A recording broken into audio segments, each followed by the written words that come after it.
The New York Liberty have sold a minority stake at a record $450 million valuation, marking the highest ever for a women's professional sports franchise. So basically, finally, after 29 years, the WNBA is where the money resides. Period. Period.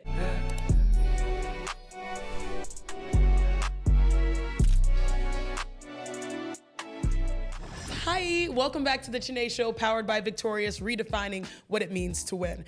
On today's episode, we're going to talk about the WNBA, the business that is booming. We're also going to catch you up on teams that have had good starts and maybe less than good starts. And we're going to do our Mount Rushmore of TV shows. I put it on Twitter, I put it on Threads, and it actually was a cool exercise. It's Allison Gaylor. I have like 48 hours in Los Angeles, and I'm so excited. Allison, let's get down to business. I don't know what you're talking about. That is sad. You did not watch Mulan? No. Not for like, I don't know, 30 years. Oh my gosh. Look, let's start our show with a win. My win of the week was being in Oklahoma City, having the privilege of watching Shai Gilgeous-Alexander win his MVP award. This was my first time as an adult back in Oklahoma, not on a team. Right. And it was much better than what I expected. First of all, it reminds me of Texas, which is awesome. But the hospitality, Allison, elite. And so I'm not surprised that SGA had a season like this, being embraced by his fans and the team. He's a byproduct of what the community is in Oklahoma City. And so I saw him, and it was kind of cool. How do you feel on the word aura? Like our aura rings? Or aura, like A-U-R-A? A-U-R-A. Oh. What does aura mean to you, A-U-R-A? Vibes. Okay, good. I was worried for a second that you were completely lost. We use that word a lot, especially like within social media, TikTok and all that type of stuff. He truly has aura. Like, to be in his orbit for a moment like this, to see how his team responds. He, normally when people get MVP trophies, I was there when Nneka got hers. So was I. Normally, MVPs, they speak to address the fans because this is a huge moment for a franchise, for a team. But he just got the trophy, lifted it up, did the I'm doing this as an obligation, and then his team was ready to mob him, but he just put it down and went back to work. And I was like, wow. He just is a selfless guy. That's one thing that everyone mentions, very selfless. And then I was watching during warm-ups, they announced him, and like the arena's going crazy. Everyone, also shout out to OKC because they actually wear the t-shirts. So you know how you go to games all the time and they have t-shirts? In LA, we're too cool to wear t-shirts. Everyone comes to be seen. There's a conversation happening on social media how it's so much cooler when fans wear the t-shirts together as a unit. It creates a really cool environment. OKC is one of those places. Coming off of being in New York, going to Knicks in 6th game, and then also the Liberty. The New York Knicks fans, they wear jeans, they wear t-shirts, they come like they're gonna go and hoop.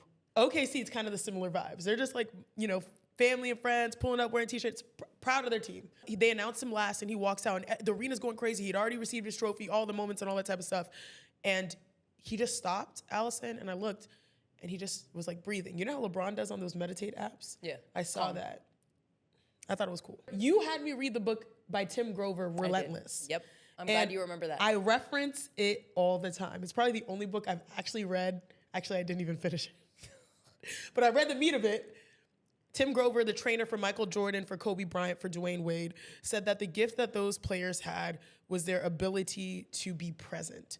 And it didn't matter if Kobe missed 50 shots or made 50 shots. He graded himself based off of being present. And when I saw SGA, I was like, oh, he's one of those guys. He's one of those types of disciples that it doesn't matter what's happening around him. He's focused on being present. I think the most successful professional athletes and inner circles are the ones that have the vulnerability to be honest. And you and I have that type of relationship. You're honest with me. It's good to see men go up there, shed a tear, And then, what's a crazy thing? I'm here in Oklahoma City, and all I can think about is the meme. Do you know what meme would make perfect sense for what I'm talking about, what we're talking about right now? No, I'll keep it to no culture references. How about this? For me. Janae, you can do all the culture references. How about this? Mama, you the real MVP. Oh, KD. Yeah. I was there as SGA got it, and you just started thinking about the Thunder MVPs of the past, Russell Westbrook and KD, and how he had, that's one of my highest used memes. I thought your winning moment of the week was going to be meeting me at Mohegan for the Washington Mystics against the Connecticut Sun. Are you trying to be funny? I mean, it was my win of the week. I'm not going to lie. Kiki Iriafen, Anissa Morrow, Sanaya Rivers, JC Sheldon. that was for you. Because your girl was working. I was working. And then I drove 2 hours 15 to Mohegan after working 2 major events because I wanted to see the girls and be like, hey, good luck this season. But then, the reason why I have a little awkward of voice is because I was on the struggle bus. Because to get home back to New York to work the next day, it took me 4 hours and 45 minutes to drive back. Trauma. But it's worth it because I believe in these ladies and I want them to know that I'm here to support them and I'm always going to try my best to be there for them. It's very nice of you. Especially your clients. Thank you. I appreciate that. I am client mascot. Yeah. Go DTG, baby. Thank you. And we got to see Kiki's first double-double. And now she's had 3 in a row, which is amazing. More than in the conversation right now for potential Rookie of the Year. And Sonia Citron, too. Yeah, both of them. Yeah. Okay, would it be I shouldn't weird? be the one that says that, but you know.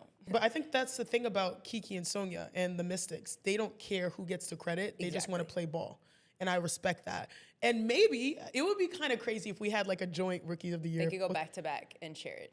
What do you mean go back to back? Like in a picture, you know? Yeah, exactly. But how cute would that be? Or like, share. That would be super cool. I was like, and I think they'd be happy. They'd probably be happier for that outcome. 100%. Literally. Okay. Do you remember your first win? Shoot, do I remember my first win? No. I can't remember. I remember all my losses. Our wins were so rare that first year in the Connecticut Sun. So rare. You know what's hilarious? This was the first time in my life that I did something and did not expect to win. It was either after the first win or the second win. I come back into the locker room and everyone, we're waiting for the coaches and I'm in my locker and I am boo-hooing. I am like ugly crying. I'm like, oh, we lost. We lost. Like, doesn't it hit your soul? I remember Katie Douglas looked to me and was like, her? What is wrong with her? She said, welcome to the pros. It's an adjustment. Yeah, I was crying and they all laughed at me. But then I realized I was like, okay, maybe the wins and losses don't matter. It's about how I show up each and every game. And I was fortunate to be surrounded by dogs. Dogs. Alyssa Thomas most namely, where we were on a mission. And I remember after every game that I played, every opponent would come to us and say, y'all gonna be good in a little bit. Y'all gonna be good in a little bit. Like we'd be hyped because we're like, oh yeah, we had it until like the fourth quarter. And the next thing you know, we're like, oh, we had it into the last 2 minutes. It's like, oh, we almost finished it. And then we were beating teams. It was cool. My mentality going into games as a rookie was to prove that I can compete. Every game, this is when the W, and I feel like it's still the same way, you're going up against a future Hall of Famer. Okay, I've got to go up against Sylvia Fowles. I've got to go up against Candace Parker and Ogwumike. I've got to go up against Tamika Catchings. I've got to go up against X, Y, and Z time and time again. Oh, Brittany Griner. In my position, which was a center/forward position, you would get exposed if you didn't play hard. I wanted Candace and NECA and Tamika and Sylvia and all the legends to be like, oh, she's good.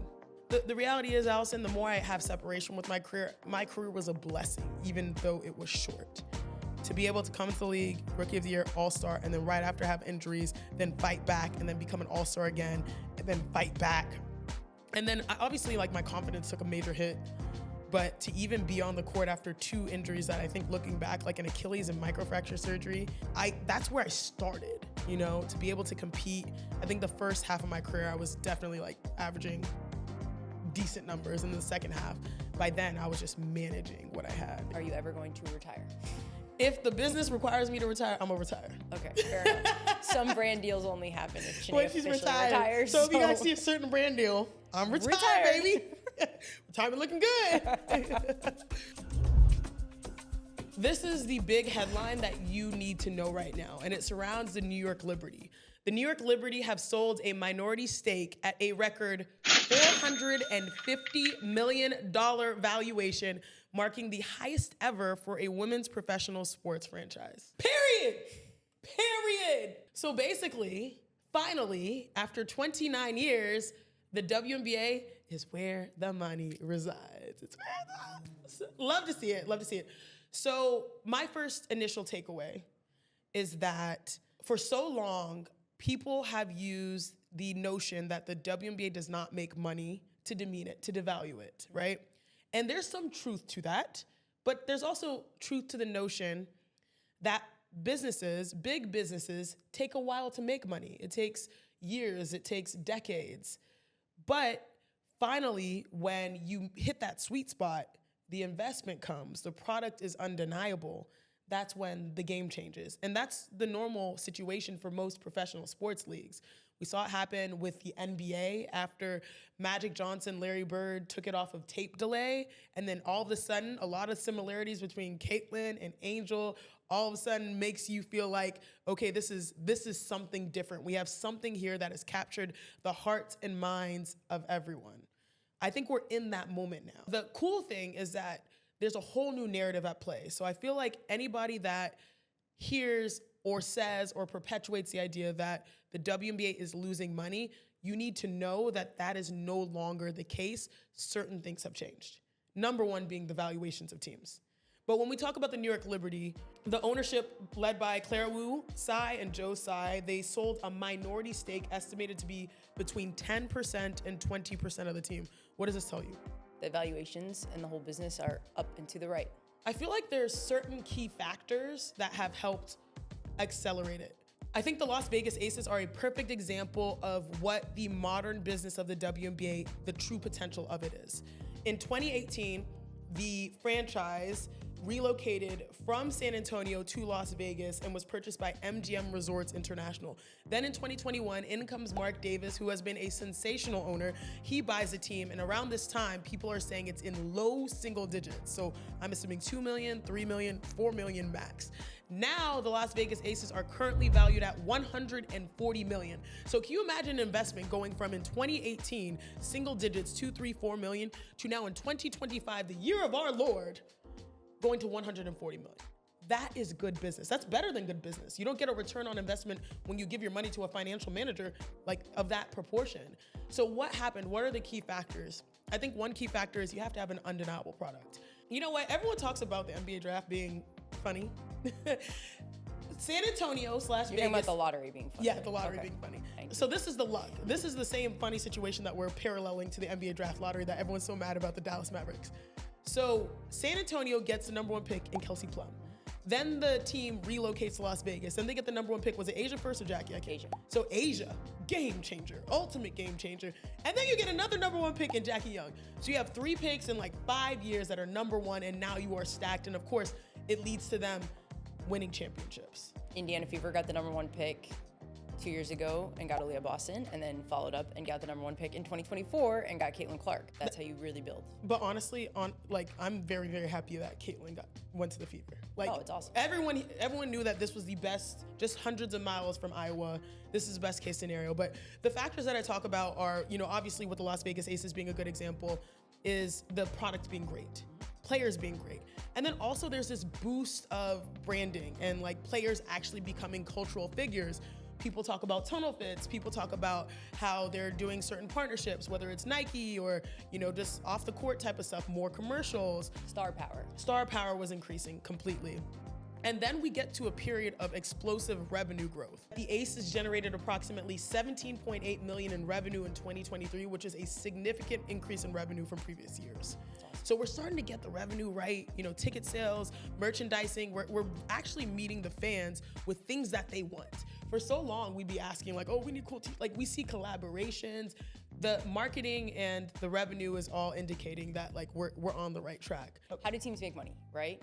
Television deal, which is distributed from the league. Some of the league partners that get distributed back to. Oh, and the new television deals have definitely helped. Exactly. Yeah. And then you have ticket sales, and you have sponsorship sales, and then you have like suite sales or like your premium seating type of thing, and then local TV if you have a local TV deal. I mean, if you think about it, most teams have been able to hone in on that in a way that's a little bit more modern. And as someone who's played in Las Vegas, they have the system on lock. Like the arena, you walk into, is it MGM? Mandalay. Yeah, or Mandalay. You walk into Mandalay and you see t-shirts of the players, dope t-shirts, cool I remember going there and being like, man, I wish we could have our t-shirts out just for anybody that wants to come in and gamble or see David Copperfield or something like that. You could also get a Las Vegas Aces t-shirt. Like the marketing, it just was everywhere. And also like just the brand of the Las Vegas Aces was on point. Like it was cool. And the Vegas market was like fiending for more professional sports teams to come. So you met the appetite with the demand. Or you met the demand with the product. And that leads us to the next point that is crucial. Having the right owners matters. Having Mark Davis, like you said, having the synergy of now the Raiders there, Like it's one family, it's one team. You can leverage resources amongst both parties, and now it's kind of cool to see how he's at every game. He cares about each player, and you need owners with money. There's a lot of variability that existed between the levels, in the past. yes. Between some thousandaires, yes. and some millionaires, and then some billionaires. And I think the W realized we need billionaires. We need billionaires that are invested for the long-term growth, and having those billionaires change the game, because it leads to something we're going to talk about later, new facilities. It leads to new investment, not just for the fans, but also for the players. And it just sets a standard of seriousness, right? So ownership matters. And that's something like facilities is one of the highest priorities for players going into free agency, which most of the league is going into free agency next season. So if you think about that, like the teams that are investing in the facilities are most likely the ones that are going to get the best players. Yeah, that's true. So if one of the factors is revenue, another factor has to be investment. So in 2022, WNBA Commissioner Cathy Engelbert announced that we had raised in investment $75 million, which was huge. It was also kind of funny because I was like, where's that money going to? And then they said things like, oh, digital infrastructure and all that type of foundational stuff. Human capital. You're starting to see the effects of that now. But the fact that the W got an influx of investment to sharpen its product, and the most important part, how much was the valuation of the W to raise that investment? $1 billion. A billy, baby. A billy, where's Lil Wayne? $1 billion. That sends a message out. And mind you, our commissioner, Cathy Engelbert, is coming from Deloitte. And the coolest thing is that when we were going into our 2020 CBA negotiations, we used Deloitte's resources to really figure out and crunch the numbers to make sure we got the best deal possible. And Cathy was instrumental in sort of positioning women's sports as a business that was viable for investment for the years to come. So you see this huge article where Deloitte releases the idea that, hey, women's sports is becoming $1 billion business on one side, which leads to our commissioner being Cathy Engelbert, in my opinion, to us having Deloitte's resources to position ourselves in our CBA to build the structure so that teams and players can benefit from it, like all working hand in hand. And then on top of that, a lot of that connection, because I think Deloitte came in as a WNBA changemaker, which is a company that has committed sizable amount of compensation to the league and investment to the league to help build the business. Now you look at the $75 million. So there are multiple things. Revenue was going up, investment was going up, the product was is at peak. So it was a perfect storm. Now, I think there's an important thing to note, because if we're going to talk about, now, today, the New York Liberty being valued at $450 million, I think it's important to highlight Caitlin Clark helping, because I actually saw that there's an Indiana professor that said that she potentially last year was responsible for generating 26.5% of the league's economic activity. That's impressive. And it makes sense to me as someone who works on television, because every one of her games rated in the millions. And the wild thing is ESPN is an easy sports channel to find. It did not matter where the game was. It could have been on ION. It could have been on any platform. It was getting 1 million views. 1 million views. What's crazy is that Caitlin Clark's projected economic impact for the 2025 season could reach as high as $1 billion. That's what this professor is saying. But it makes sense to me, because WNBA All-Star is in Indianapolis. That's going to be a seismic event that generates income and revenue for not only the city, but the state, and then of course the entire WNBA. So yeah, when we think about investment and potential revenue, there's levels to this now. Why is that? Why do events bring in so much? Activations, brand partnerships, it's weird. Tourism. Now, tourism, exactly. I think someone said that the average ticket sold for a Fever game, the average person is driving 300 miles to go see. 300 miles. Whoa. So this is going to be another destination, but on a premium, and let's be real here, the WNBA All-Star Game is where it's at. Last year's game was as perfect as it can be. And so now going into this year, investment, revenue, all of those things, it's a dream scenario. One part about the New York Liberty's valuation that is important is the fact that it's being sold to generate capital to create change for players. I thought that was really cool. So we're talking about the 10 to 20% split that is going to take that money, which is millions, tens of millions of dollars, to create a new practice facility. And this is the information for it. 75,000 square foot practice facility, an estimated cost of $80 million, to open in 2027 in Greenpoint, Brooklyn. designed in collaboration with Liberty players like Sabrina, Jonquel, why did I say Jonquel, JJ? That's an interesting point, though. Yeah. Having players be involved in the design process, who knows what a practice facility should look like better than players. Also, give the people what they want. Because if you make them, entice them with, hey, this is a practice, what do you need now? Now on a year where everyone's on 1-year deals knowing that the next CBA is coming, you're just like kind of like saying, hey, this is your home for the long term. It's your home for the long. I like the subliminals. I remember seeing the same thing when they unveiled the Phoenix Mercury practice facility. I was like, oh, this is great. Like, this is a place to be. And look what happened. Now you have Satu Sabali balling and you got Alyssa Thomas balling. So practice facilities are definitely a way. Not only do you need capital to build the investment and value of your franchise, but now you're investing in the players on top of that. So it's like... It's also a saleable asset. You could sell against the practice facility with sponsors. It's just another asset that you... That is true, because one of the things that I loved was the Golden State Valkyries. Don't they have Sephora now?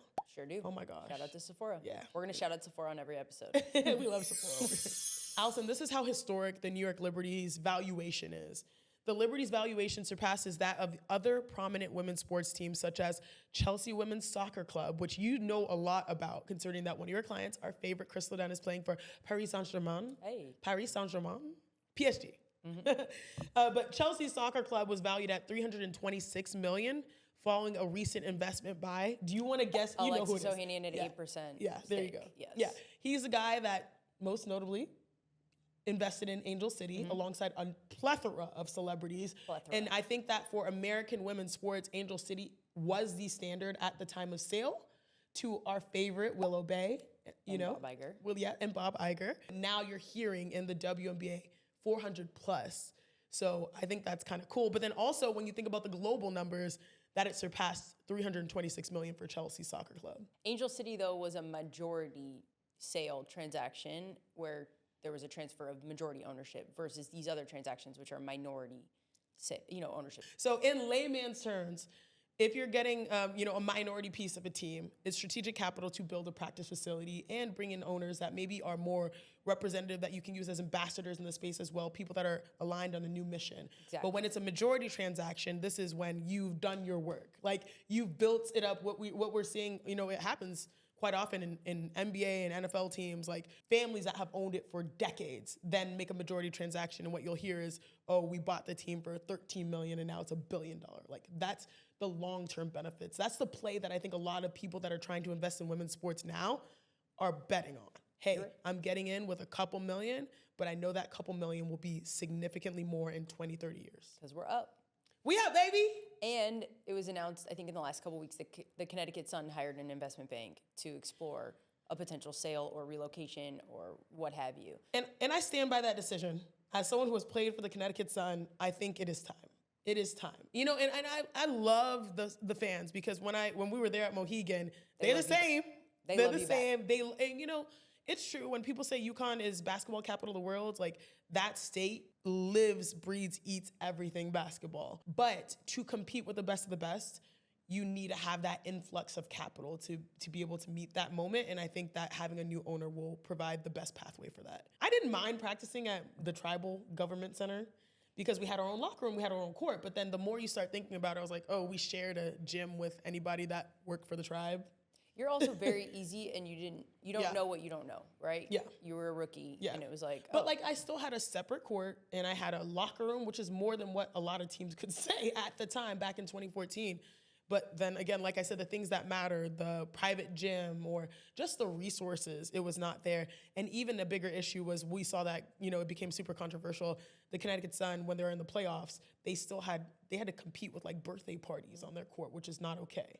And the media even flamed it. So like, if you're not ready to meet the moment right now, I think looking for a sale and finding the right owners makes the most sense. Explore your options. Exactly. Yeah, it's not bad. But you also did get free food. I milked every freaking thing I could get. So every meal I would go to the employee cafeteria, they knew me there. I was eating for free. I needed a car, but I wanted to stack my money as a rookie. You got 2 meals every time you went I got there. two, you at used least to pack to go. Don't flame me. When I needed a car, I used a team car, and they weren't ready to give me a rental for full time, so they gave me the team Hummer. This was in the off season, to be fair. And people at ESPN know, because I used to drive. People say like, Chiney, how did you make it in the media industry? It's because I tried. I drove Chiney an knows hour how and a to half. hustle. I drove an hour and a half each way to ESPN from where we were. We were in Southern Connecticut. ESPN is like central, in Bristol, Connecticut, northern. And so I used to drive 1.5 hours each way to go to work and work the wee hours in the morning till like 2 a.m. in the morning. And I would drive the Connecticut Sun Hummer. I don't think they use it anymore. No, it's all this branding on it. Well, they can't use it anymore because Chiney happened to hit a mailbox of someone. It was not a mailbox. So what happened was, first, people at ESPN were like, Chiney, I knew you from when you drove that Hummer. I was like, oh, snap. Well, it had all this Connecticut Sun Connecticut branding. Sun logo, the old logo, a big old sun on it. I can't believe I drove that. I had to stop after I got into an accident because I didn't know how to drive in the snow. I came from Texas and I'm Nigerian, bro. Like, we don't do that.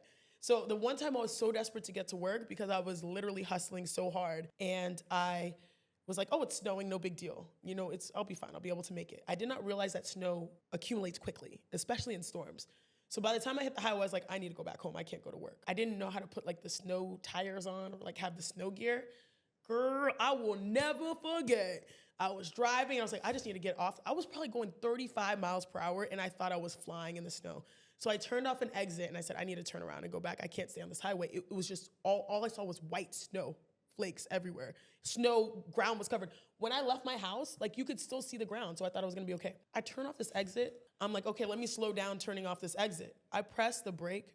Allison, there was zero resistance. I don't know if you've ever had a car where you like press the brake and it just like, Skid. Just at that moment, I said, Lord Jesus.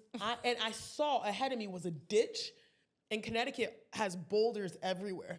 I was like, oh my gosh, I'm just gonna fly into this ditch. Sorry, it's not funny. Which I did.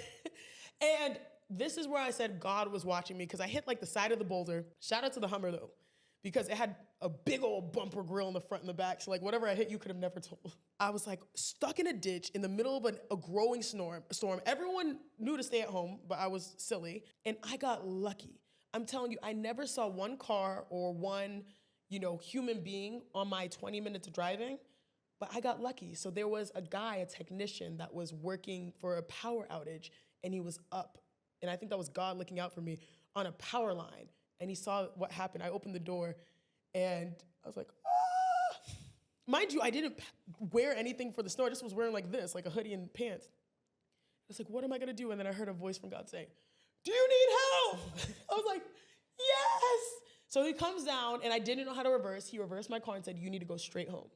Now, this is where Chiney went and did something silly. So I was like, oh my gosh, they said it's gonna be a storm. I need food. I never packed for food. All these people were smart. They packed for food and all that type of stuff. I was like, let me just go. It says the grocery store is open. Let me just swing by the grocery store after I got saved by this amazing, generous technician. So I drive on the back roads because he told me not to drive the highway. I drive on the back roads, and I turn, and I'm about maybe 0.3 miles from the grocery store, which, by the way, was probably closed. And I see a decline. Mind you, it was still snowing. And I said, oh my God, it's a decline in a neighborhood. This is it for me. Because the decline had an edge and there was a cliff. So if I was not able to turn off the cliff, I would have fallen off. So my instincts came in. So I said, all right, I'm going, my brake's not working again. I need to do something to slow down this car. So I decided to jam it against the curb, and I'm in this residential neighborhood. I did, and I slowed down by jamming against the curb.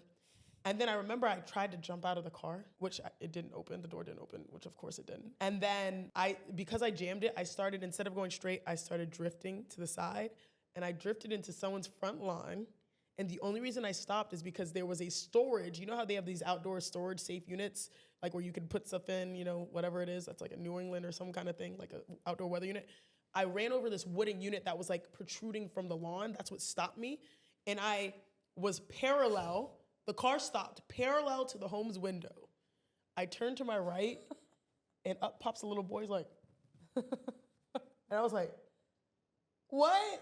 This is the worst part. So it was one of the most scary and embarrassing moments ever for me. I had to call the police. I actually called the tow truck. The tow truck called the police because they're like, we need to do a report on it. And I get out of the car. There's a woman that comes out of the house. She was in there with her son. And she was all nice and everything. And then the tow truck, they end up giving me a ticket for reckless driving, which, fair. And I call everyone. I'm like, Mom, this. I called everyone. I was like, you guys, this is what happened to me today. I just was not smart. This is what happens when I drive in the snow. And my mom knows when I'm really scared and embarrassed and sad for what like my decision making and like, you know, not being responsible at that time.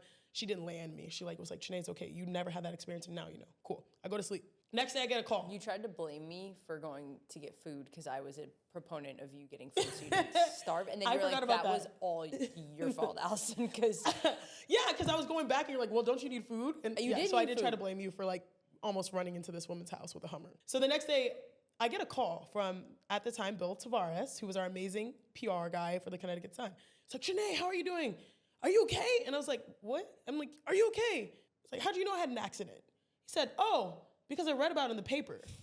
I said, what? Norwich Bulletin? The Norwich Bulletin, the lady who I ran into her house, it was the outside of her house, was the editor-in-chief of the Norwich Bulletin. So to this day, you can see like a headline that says, sun meets snow. And how this sun star ran into my house on this. I was like, come on, man. If you know me, you know I love television. And it's not like basic TV. I am obsessed with TV to the point where I watch episodes and I watch, you know, TV shows and podcasts about those episodes. I'm currently in the Wheel of Time, which I am binging and I'm loving. It's getting better as the season goes on. I digress.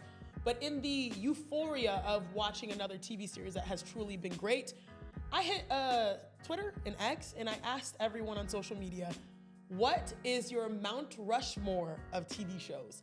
And I got so many answers. It's lit. So I'm gonna unveil my Mount Rushmore of TV shows. But Allison, you have to go first. Yeah. My Mount Rushmore: Scandal, Grey's Anatomy, One Tree Hill, and Bridgerton. This is a perfect moment. Yes, to celebrate Shonda Rhimes, Queen Shonda. Obsessed with her. My most recent book that I've read prior to Hakeem Olajuwon's memoir is Shonda, The Year of Yes. I stand by Shonda. Did you read the whole book? I did not, but I'm at the point where she was gearing herself up for commencement. Is this your year of yes? No. This is my year of no. I'm trying to say no, I need more boundaries. My runner-up is Borgen. Okay, I like that. Your Yes. runner-up? Okay, I like that. Clearly, I like a female lead. This was really, really hard for me. All right, one, Game of Thrones, by far, probably number one when it comes to my show of all time, because I'm a sucker for history. History was always my favorite subject growing up. I love period pieces. My favorite movie is Pride and Prejudice. I love political dramas. It gave you a little bit of everything. Game of Thrones, number one, but on my Mount Rushmore. Don't judge me, never watched it. Totally judging you, and you're missing out on great TV. I think when you have maybe 2 or 3 weeks for free, which is never, that would be a good show. Number two, this is something you probably haven't watched either, but I do think that it set a standard for television with creating a world that is super realistic and the characters that you feel like are characters you can meet walking down the street. The Wire, Elite, just so many, like it just was such a good social commentary. And yeah, also Idris Elba, like that's how I was introduced to him, period. We met him once. Oh yes, we did. We met him at Crustacean. Necker was there too. Anytime I go to Crustacean, I see a celebrity. So the first time it was Future, the second time was Idris Elba, and the third time was Bobby Lights. But Idris, that was probably my favorite role that Idris Elba ever played. I didn't even know he was British when I watched The Wire, and then I was like, oh snap. I'm gonna go with Scandal. Because again, I'm a sucker for politics, and Scandal was appointment. What was it, TGIT? Thank God it's Thursday. It was appointment television. Kerry Washington's role, just, you know, white hat, just being a badass, but also like there were so many different conversations that happened with like how women can be fierce and be ambitious and be in positions of power. And for the entire series, I loved Scandal, but there was one scene in Shondaland, How to Get Away with Murder, that to me changed everything. I was sitting at home in Houston, Texas, and it was the episode where Viola Davis took off her eyelashes and took off her wig. And I was like, what? Like a Black woman, mainstream television, height of Hollywood power, being so authentic to herself and to us. It just blew me away. That's one of the biggest, I think that to me is the most iconic TV moment I've ever seen. Now, the last two are tough for me, Allison, because as someone who I told you, my favorite movie is Pride and Prejudice, you know, with Keira Knightley, that edition. Downton Abbey. I love that period in time. I'm a sucker. Like I told you, like I read the book. I fell in love with Pride and Prejudice because my late English teacher, Miss Schrack, had us read it in 7th grade. And I don't know, it just flew off the pages and just into my head. And then I watched the movie and it just delivered. And then last, I'm surprised you didn't mention this. I don't think you've watched this either. The Office. So I'm as you can tell, I'm very big into dramas. But so Nneka always told me, Chiney, you need to watch The Office. Nneka's more into comedies. You need to watch The Office. It's funny. You need to watch The Office. I was like, oh, I don't know. Like, finally in COVID, I said, all right, I got the time to actually watch The Office. And I was rolling. Just characters you fall in love with, crazy freaking things. Still I don't know, did you watch The Office? Shame. You know what that means if you watch Game of Thrones, okay?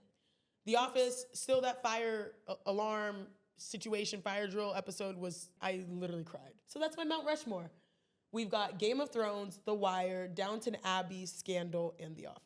All right, guys, that's it for this episode of the Chiney Show. I hope you guys learned a little bit more about the business of the WNBA, why it's booming, and why we are taking off to new heights. And I hope you also enjoyed our TV show recommendations. Go watch all of them and be better than Allison at least. At least know what Mulan is.